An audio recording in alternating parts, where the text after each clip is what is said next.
Yang Wan hindi tumitigil sa pag-trash talk kay Saki. M-Site at Tipsy D naggarap na at Husky nilampaso ni Shaboy. So tara.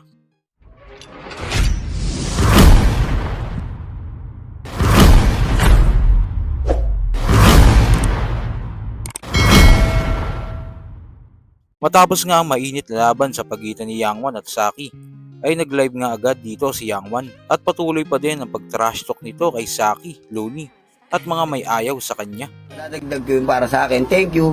Pero ganun pa man, kita nyo naman, body bag si Looney, walang gante, walang bawi, buong artipiece. Diba? Walang bawi, walang gante. Ngayon, dapat siya talaga kalabang ko, tumanggi siya. Almost, gaibla lang naman yung pagitan ng TF ko sa kanya.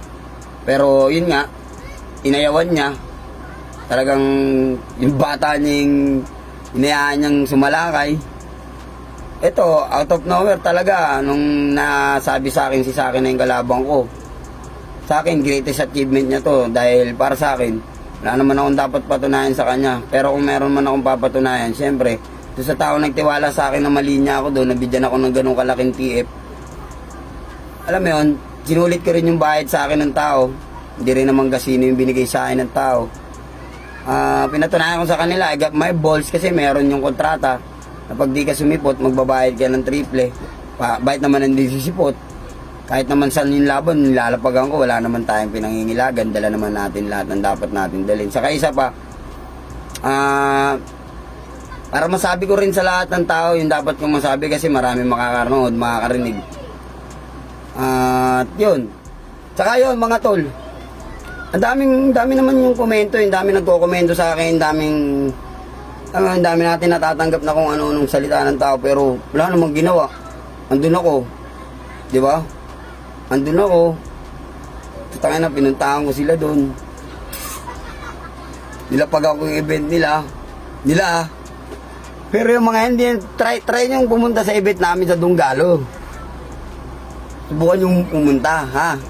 Bago nyo ako sabihan ng kung ano-ano. Kasi ako nilalapagan ko yung mga event nyo, wala kayong nagagawa. Wala kayo kuda, wala kayong ginagawa. Kasi wala naman kayong magagawa, alam nyo sa sarili nyo yan. Na pag nakikita nyo ako, pag nakikita tayo kahit sa personal, lulunok lang kayo ng laway. Wala kayong magagawa. Ano nga bang gagawin nyo? Eh sa mga sariling buhay nyo nga, hanggang ngayon wala kayong patunay. Para kaya idol nyo si Looney. Ari ng bilibid. Ari ng loob, putang inang yan.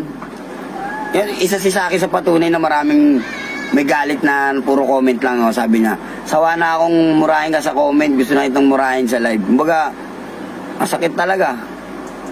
Masakit talaga yun, sa totoo lang. Pag nakikita nyo ako, alam ko masakit na agad sa mata eh.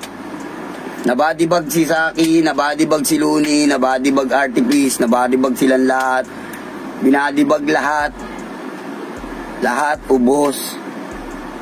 Buong lahat ng nakakarga kay Saki, nakasakay lahat. Todas, pati si Saki mismo, todas sa live. Mga tao, todas sa live. Lahat, todas, lahat, sunog. Lahat maraming sinasabi pero lahat apektado. Lahat nauga. Lahat nasaktan, lahat umiyak. Lahat puro comment na lang yung ganti. Wala, puta, binaril ko nga sa ulo eh. Yung binaril ko nga sa ulo, hindi gumante. Yung mga taong tropa niya, wala miski isang, puta, mahal niya si Saki, walang kumanti sa, wala. Kung mga ganun-ganun lang yung mangyayari, kung ganun-ganun lang yung gagawin, hindi nyo umapek. Si Looney, ang tunay na buraot, kaya napapanot na. Mismo, kita mo naman yung buhok nun. Konti na lang. Wash out na. Kasi sawa na akong murahin ka sa comment, mas trip ko ng murahin ka sa personal! Mura. Friend. Babakbakan kita dito, huwag mo akong ganyan.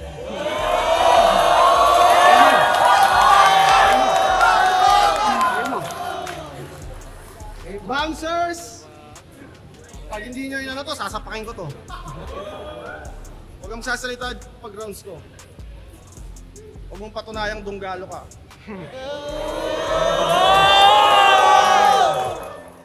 Sa kabilang balita naman, matagal na ang gustong makalaban ni M-Site si Tipsy D.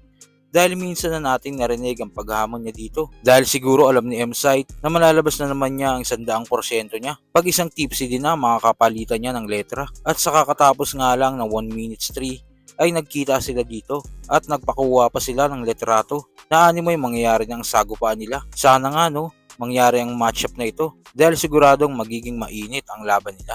3GS nagsusulatan. Sabi mo nga nung interview ng final, salamat sa mga MC na nagbigay sa'yo ng tips. 1 hour and 19 seconds yung clip. Kahit tumanggap ka pa ng returns, talo pa rin. Wala yung difference. Kahit bigyan nyo to ng tips, susunod lang to sa sequence. Bago mo ko hanapan ng mixtape, ibubunyag ko muna yung tinatago mong sex tape. Seryoso. Alam ko bata ka pa, pero mas bata pa yun. Kaso-kaso ka. Kahit napapayag mo yung bata, magkakakaso ka. Kala mo walang nakakita? Pues hindi ako konsentidor. Kaya pala tawag mo sa nanay niya tita, kasi kamag-anak mo yung menor. Tangina, napanood ko yung video, sanay na kayo kaya hindi lang yun minsan. Akala ko battle ni Jonas at Lipcram kasi nagtitirahan yung magpinsan. Ano, hindi totoo? Kung ayaw mong sabihin, ako magsasabi. Hindi yun totoo. Inimbento ko lang yun. O diba? Banong-bano na rap. Kahit sino kaya yun gawin kasi ganun kayo kawak. Yung estilo nila madaling gamitin, plug and play. Pasabog nyo Abunda, pasabog ko Michael Bay. At sa huling balita, naglaban na nga sa wakas si Husky at Shaboy. Pero hindi ito sa liga ng flip top dahil nagharap sila sa liga ng Motus. At nakuha nga ni Shaboy ang panalo dahil nagkalat nga lang si Husky.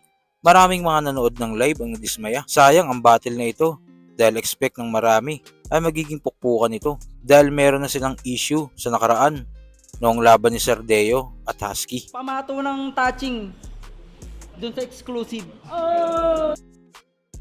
Shaboy. May sulat sana ako eh. Kasi hindi ko masabi. Ang site mo sa ilong. Parang wasabi.